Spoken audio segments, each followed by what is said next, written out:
सोनपुर महानदी में चली बेआईन ब्लास्टिंग नदी भितर बोमा पकाई माछ मारुछंती किछि खल प्रकृतिर माछ धराली जाफल नदीर अन्य जीवजंतु मानक उपरे एहार खराब प्रभाव पड़ुछि।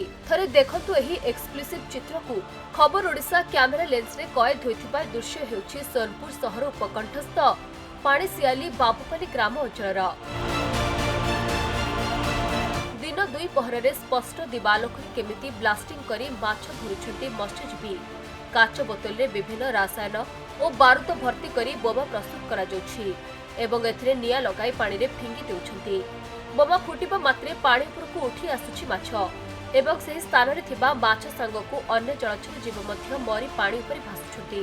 जाल पकाई माछ धरिबा अपेक्षा ब्लास्टिंग करी माछ धरिबाकू सहज उपाय भाबरे ग्रहण करिसेंती किछि खळ प्रकृतिर मत्स्यजीवी, जहा फଳରେ ଏହା ନଦୀର ପରିବେଶ ଉପରେ ପ୍ରଭାବ ପକାଉଛି ବୋଲି ସହରର ବୁଦ୍ଧିଜୀବୀମାନେ ମତ ରଖିଛନ୍ତି।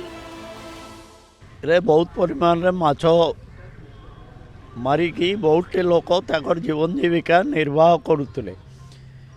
किछि व्यक्ति महानदी रे ब्लास्टिंग करिकी माछ धरबार द्वारा माछ मरी जीवार सांगरे बहुत जलचर जीव भी मृत्युवरण करुछन।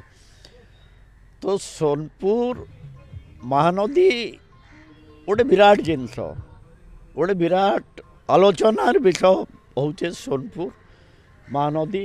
वर्तमान पानी कमी जाऊे, विदेशागत पक्षी भी आसुचन। ब्लास्टिंग हेबार द्वारा से विदेशागत पक्षी भी नहीं आसबार। सोनपुर जेन गोटे महानदी के नहींकरी विभिन्न कथा चिंता करा जाउतला, ब्लास्टिंग बहुत प्रभावित होचे। तार लगी सरकारी स्तर में विहित पदक्षेप नेले महानदी आगामी दिन तिष्टि रहिबा। तेबे एभली बेआईन काम करुथिबा व्यक्तिमानक विरुद्धରେ दृढ़ कार्यानुष्ठान नेबाकू केही नाहांती।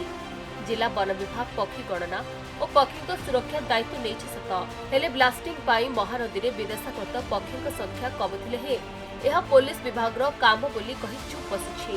ए दिगरे प्रशासन तत्पर नहले आगामी दिन में ब्लास्टिंग करी माछ धरुथिबा व्यक्ति दुरात्म्य वृद्धि पाइब और एहार जीवजंतु उपरे पड़िब बोली कहाଯାଉଛି। सुवर्णपुर वीरनाथ रिपोर्ट, खबर ओडिशा।